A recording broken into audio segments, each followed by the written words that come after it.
નવસારીથી સમાચાર railway station પર platform number 1 પર પાણીનો ભરાવો થઈ ગયો, જેના કારણે પ્લેટફોર્મ નંબર 1ની લિફ્ટ બંધ થઈ ગઈ। લિફ્ટના નીચેના બેઝમેન્ટના ભાગમાં પાણી ભરાઈ જતા લિફ્ટને બંધ કરી દેવામાં આવી છે। તાત્કાલિક પાણીની મોટર મૂકીને લિફ્ટમાંથી પાણી બહાર કાઢવાનું શરૂ કરવામાં આવ્યું। લિફ્ટ બંધ થતાં એકથી બીજા પ્લેટફોર્મ પર જવામાં લોકોને હાલાકી પડી રહી છે। વૃદ્ધો, દિવ્યાંગો, નાના બાળકો હેરાન પરેશાન થઈ રહ્યા છે કેમ કે લિફ્ટ બંધ થઈ ગઈ છે। हाल तो तात्कालिक पानी मोटर मूकीने पानी बहार उलेचवानी कामगीरी करवामां आवी रही है, पण लिफ्ट बंद थता वृद्धो, दिव्यांगो, बाळको एक प्लेटफॉर्म थी बीजा प्लेटफॉर्म पर जवामां मुश्केली सहन करी रह्या छे।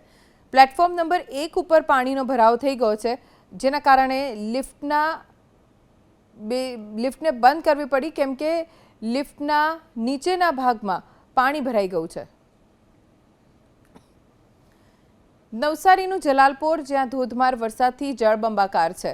જલાલપોર તાલુકામાં આવેલ ખરસાડ ગામના માર્ગ પર પાણી ફરી વળ્યા। ખરસાડ ગામમાં પાણી ભરાઈ જતા ગામ સંપર્ક વિહોણું બન્યું।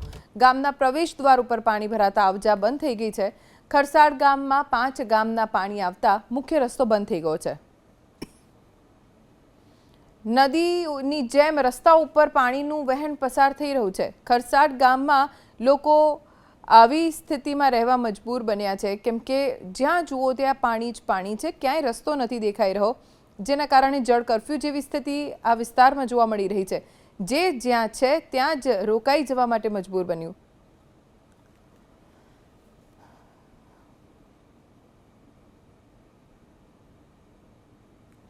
તો બિલીમોરા શહેર, જ્યાં બંને તરફથી નદીઓના પાણી આવી જતા બિલીમોરા ઘેરાયું। कावेरी અને અંબિકા નદીના પાણીએ બિલીમોરાને ઘેરી લીધું। કાવેરી નદીના પાણી ગઈકાલથી બિલીમોરામાં ફરી વળ્યા છે। હવે અંબિકા નદીના જળસ્તરમાં વધારો થતા પાણી શહેરમાં ઘૂસ્યા। અંબિકા નદીના પાણી વાડિયા, શિપયાર્ડ, બંદર રોડ વિસ્તારમાં ફરી વળ્યા છે। ધોબી તળાવ, ઓરિયા, મોરિયા વિસ્તારમાં પણ ફરી વળ્યા। પાણીમાં ફસાયેલા લોકોની મદદે પહોંચી એનડીઆરએફની ટીમ। બિલીમોરાના નીચાણવાળા વિસ્તારમાંથી સ્થળાંતર કરવાની કામગીરી શરૂ કરી દેવામાં આવી છે। એક વૃદ્ધાને લઈને સુરક્ષિત સ્થળે ખસેડવામાં આવ્યા કેમ કે સતત અહીંયા નદીનું જળસ્તર વધી જતા આસપાસના જે વિસ્તારો છે ત્યાં પાણી ભરાઈ ગયા છે। ઘૂંટણથી ઉપર સુધી પાણી ભરાઈ ગયા છે। એક વૃદ્ધાને અહીંયાથી સહી સલામત સ્થળે ખસેડવામાં આવ્યા।